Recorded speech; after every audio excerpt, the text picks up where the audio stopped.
Welcome to SVG-TV News for Tuesday, June 27th, 2017. I'm Lafern Fraser with the details.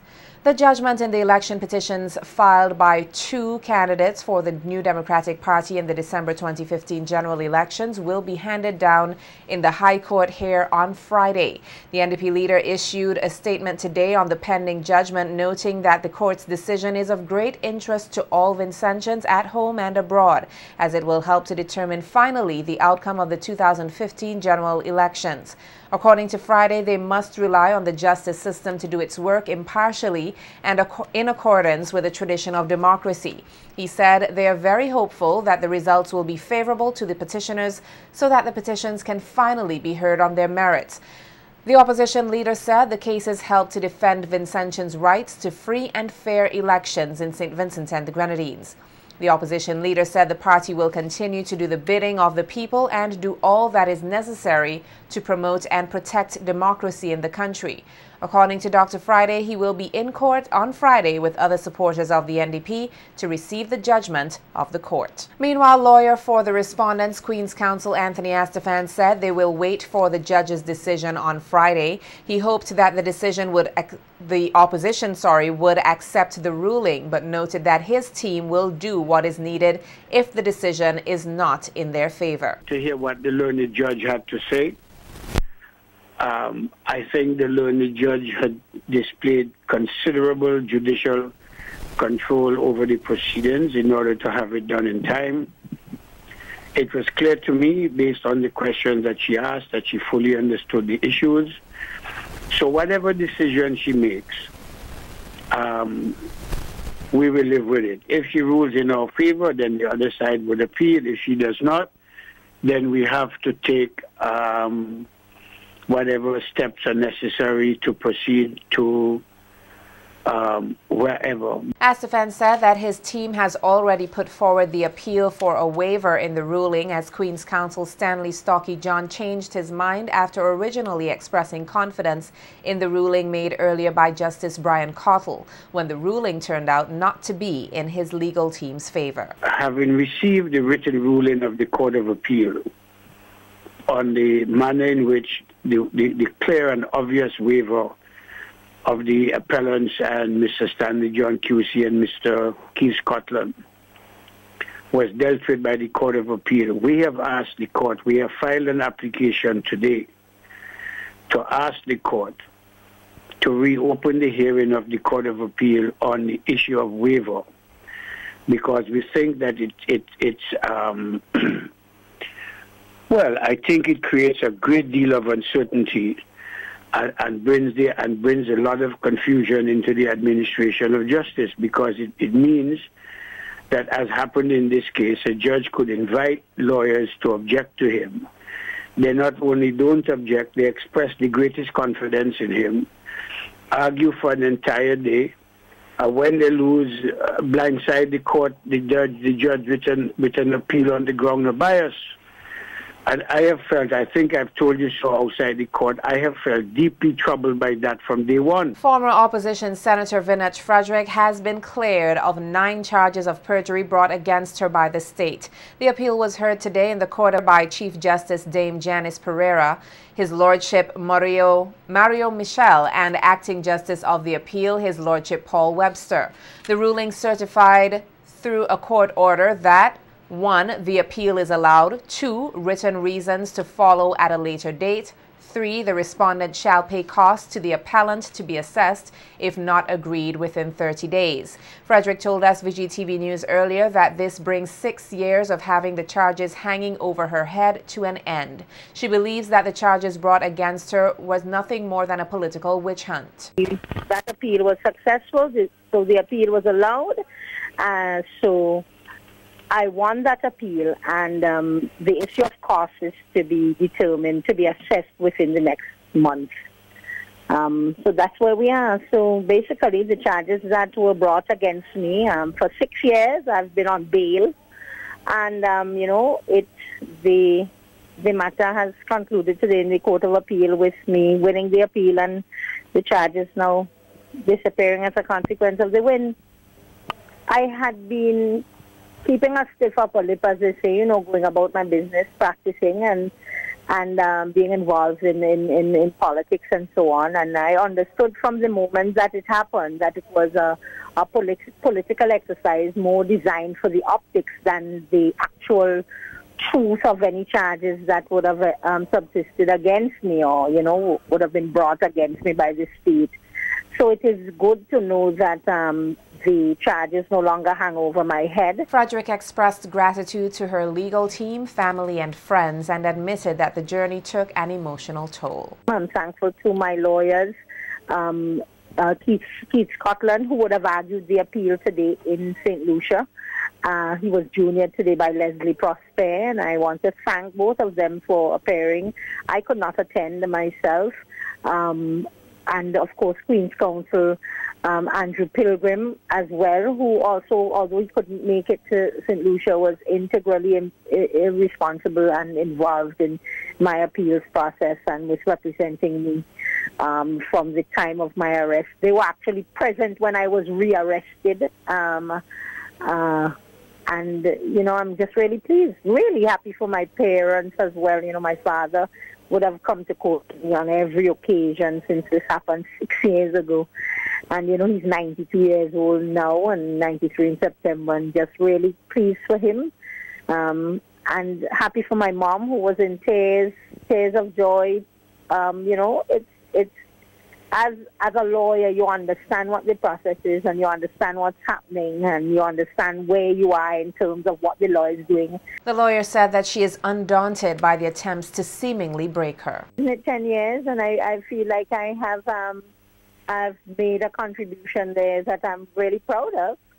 And I never say never. I don't know what the future holds for me politically, but I will never be a politically apathetic person. I'm quite in tune with the feeling of the people on the ground and my own feelings as a member of the polity, the people, the electorate, the citizenry of St. Vincent and the Grenadines. I am as concerned as every other citizen with what the state of the country is. I think St. Vincent is ripe for change.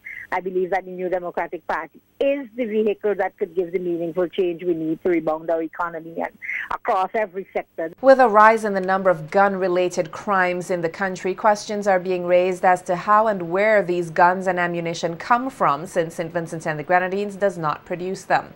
SVG-TV's Nolisha Miller on Monday questioned Police Commissioner Acting Reynold Hathaway on whether there might be a need for better surveillance on the waters by the Coast Guard Service, given the fact that SVG is a multi-island state and therefore has various ports and points of entry. The Royal St. Vincent and the Grenadines Police Force Top Cop Reynold Hathaway is standing fully behind the Coast Guard services in light of some criticisms that they may not be doing enough to protect the coastlines of SVG from criminals and criminal activities. Hathaway's comments came just on the heels of this nation's latest shooting incident in the 20 Hill, Vermont area where Brian Myers was gunned down in front of his home on Monday morning. Thus far, SVG has recorded 14 homicides, more than 80% of which are firearm-related. A nation that does not produce guns and ammunition, Commissioner Hathaway was questioned on the culture shift which now involves more gun-related crimes. When asked whether the SVG Coast Guard Service is in fact doing its job in protecting the borders of this country from criminals and criminal activities such as the trade of guns and ammunition, the Commissioner said with limited resources, there is only so much that can be done. We are obviously limited in resources, and with that limited resources, we try our best to utilize it as much as we possibly can. Again, the whole issue here is intelligence. Should we have intelligence, we would act and act swiftly on intelligence, and the Coast Guard is always out in the water, so to speak, trying to deal with the whole issue of guns and drugs-related offenses. They have been doing an excellent job, and I would wish to commend them, as a matter of fact, for what they have been doing. Yes, we can do better if we have more resources, if we get the intelligence, and we would want to do better. Admitting that the increase in gun-related crimes in the country is worrying, Commissioner Hathaway said as law enforcement organizations, they are doing their utmost to keep the nation safe. We exercise and will continue to exercise a zero tolerance on the whole issue of gun and gun-related matters. We are going out in our numbers to ensure or to see what we can do to arrest the situation. It's not a situation that we are happy with, and I know the wider community is very concerned about it, but rest assured, we would do everything in our powers to ensure that St. Vincent and the Grenadines remain a blessed nation, a calm and peaceful nation as much as possible. As part of their efforts to stay one step ahead of criminals, the top cop stated that ongoing training is a significant factor in this regard. We continue to train our officers. We continue to work on our intelligence gathering and the likes. And with that, we want to assure you that even we are not ahead of them at all times, oftentimes we are ahead, and we will prevent the issue before they actually even take time out to contemplate putting it into action. And Commissioner Hadway said recruiting officers is also an ongoing process. Recruiting is an ongoing process. Just about a month ago, we recruited 19 police officers. And so it's ongoing based on our establishment. We will make representation and we continue to recruit. In 2016, 41 murders were recorded here, 29 of which were firearm related, while for 2015, 11 of the total 25 murders were firearm related. Nolisha Miller, The Evening News. And in keeping in line with their mantra to serve and protect the citizens of St. Vincent and the Grenadines, the Royal St. Vincent and the Grenadines Police Force will this Friday, June 30th, host a crime prevention exhibition outside the Central Police Station from 9 p.m. Under the theme, Prevent, Protect and Prepare, the exhibition, according to head of the Major Crime Unit, Inspector Atland Brown, aims to sensitize the Vincentian public and visitors on crime prevention measures as they urge persons to play a greater role in ensuring their own safety. Vincent and the Grenadines Police Force, we actually embarked on sensitizing the public in respect to their personal security, really. And this is really one means of letting the public know how to actually secure themselves around this time here. We just want persons to know that their security comes first. It really starts with them. And we have an obligation to assist the public when it comes to that. And we hope that, by and large, that the citizens and the visitors alike would have a very pleasant and safe Carnival 2017. One of the things to educate persons about their own safety is a crime prevention program which is going to culminate on Friday of this week. Corporal Carla Tim, who is attached to the Major Crime Unit, said the exhibition will feature displays from various departments within the RSVG Police Force, as well as other major stakeholders. That we display different things, like on different security personnels and projects out Central Station. Basically, we have different persons working along with us, like the traffic department, the Coast Guard, we have the human trafficking department, and also we have different persons who do securities like guardsmen and Providence Electronics. Those persons will be there displaying their items there that they normally could come to the store and make purchases. This year we really want persons to come out, view us. We have all these on display. Persons there at the booths where they can tell you, enlighten you, and you can just pass by and see what we have there to offer. Corporal Tim further urged the general public to give support to the exhibition and become more aware of the little measures they can take to protect themselves and their families as they work along with the RSVG police force to ensure a safer SVG. People resort to violence, people resort to crime, and it doesn't end up well in the long run. So we're urging persons this Carnival to come out, enjoy yourself, be safe, be smart, and we urging persons also to come to the Crime Prevention Showcase on Friday the 30th, where we have a lot of things being displayed, counterfeit booths, we have this traffic, the human trafficking, and we also have the Coast Guard and the narcotics area who will be there.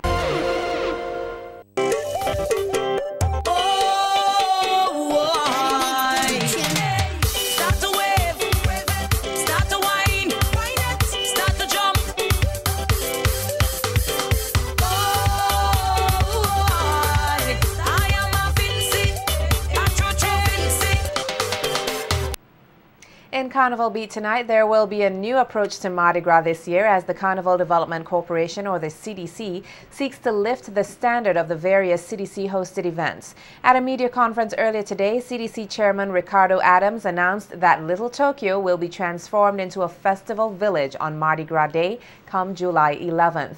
Aptly dubbed Destination Tokyo, Adams indicated that Mardi Gras 2017 will be the festival spectacle where Vincentian artistry will not only attract a larger audience, but also their work will be able to be admired and appreciated. For years, we've been looking at diminishing crowds in the Victoria Park, and we've tried to figure out what we can do to take the spectacle that is Vincy Mass and the craft and the wizardry of our artisans and get them more in the public domain, get more eyes on the product, because it doesn't necessarily make sense for guys to invest in building fantastic costumes, getting masqueraders all hyped on the morning for them to come to Victoria Park and jump across the stage to 100 people.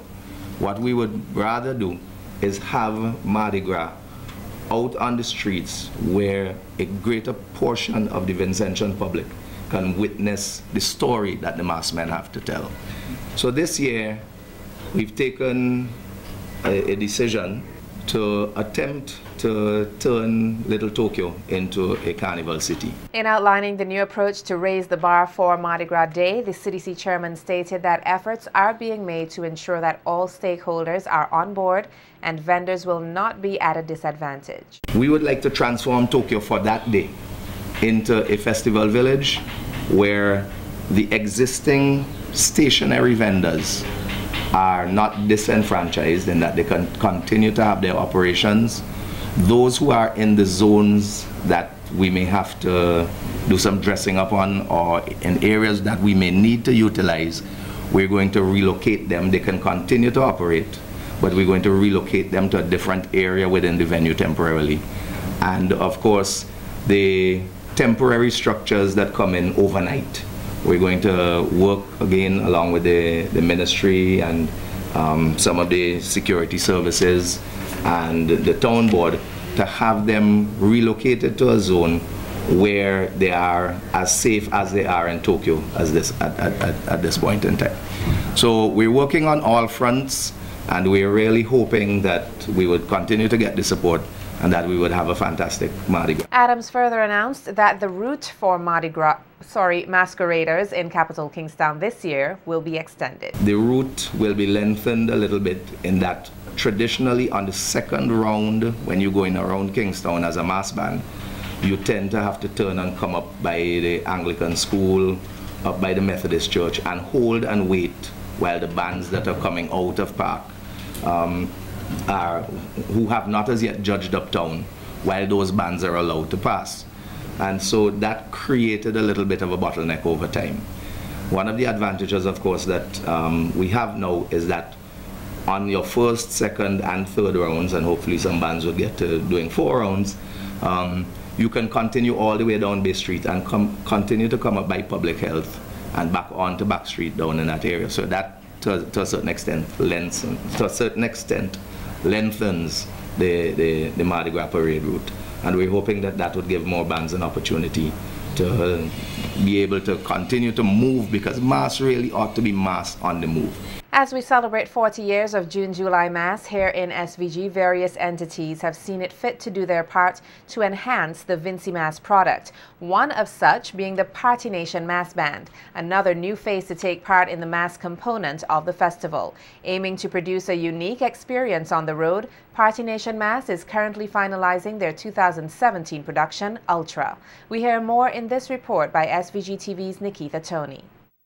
With just 2 weeks before the culmination of Vincy Mass 2017, the Vincentian Chocolate Party Nation Mass Band is revving up for the road as they present Ultra. Boasting 5 lovely sections designed by Barbadian Lauren Austin, this year's mass production, according to production manager Sean Brewster, is seeking to further expose the mass culture of SVG. We have a whole host of camera crews coming in, a whole host of celebrities coming. We know Patrice Roberts for sure will be here. Well, Problem Child is already here already. so they will be part of the band. It's in improving the Carnival product that is Vincy Mas, the hottest carnival in the Caribbean. Persons can look forward to a massive show on the road. We're asking persons to come out, be a part of the band, of course, first, because you have to be a part of the experience to be able to go back and tell persons, hey, I've been a part of Party Nation and it was a real good experience. It's a different experience than what persons are accustomed to for Vincy Mas. The production manager expressed the band's appreciation at the level of support they have received thus far. Fanatics, which is basically Problem Child and Patrice Roberts sections. We have Radicals and Warriors, both at 97 section. Warriors is a male and female section. We also have Zealots, which is a both male and female sections, and also Rebels. Our production is actually on point. We're looking to do distributions very soon. Distribution is going extremely well. We have a couple spaces left in Fanatics that we're hoping to sell off. Brewster, who has been involved in the mass industry here for many years, commended the traditional mass bands, noting that Party Nation Mass has no intention to take away from the Vincy Mas product, but simply add to it. You have something that is basically literal, and there's something that is abstract. Abstract part comes with the fancy mass, the experience. The literal something comes from the traditional mass bands. They will bring whatever you hear the name of the section is, you would see some part of it in that section. Both can coexist in St. Vincent. We have done it before and we continue to do it. It's just that everybody just need to come together and decide that, hey, your thing is traditional, my thing is more party-centered mass. So Vincy Mas 2017 on the road, Carnival Tuesday with Vincent and Chocolate Party Nation. It's gonna be epic. And as we said in our hashtag, up the thing. Urging you to up the thing this Carnival season, newcomers Vincent and Chocolate Party Nation Mass Band is ready for the road this Carnival Tuesday. Reporting for Carnival Beat, I am Nikita Tony.